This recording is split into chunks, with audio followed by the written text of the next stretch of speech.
তো হঠাৎ সে গুহার মুখে এক নারীর কণ্ঠস্বর শুনল। সে কোনো পায়ের শব্দ শোনেনি, শুধু শুনল এক কণ্ঠস্বর বলছে, তুমি কি আবার আলো দেখতে চাও? লোকটি তখন জিজ্ঞেস করল, তুমি কে?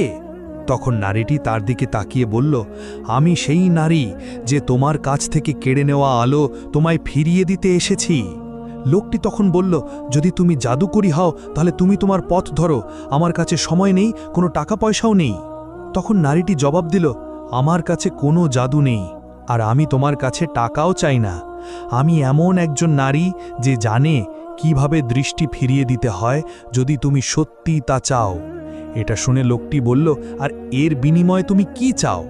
নারীটি তখন উত্তরে বলল, বিনিময়ে তুমি আমাকে বিয়ে করবে, তবে আমার উৎস বা পরিবার সম্পর্কে কখনো কিছু জিজ্ঞেস করবে না। লোকটি তখন অবাক হয়ে বলল,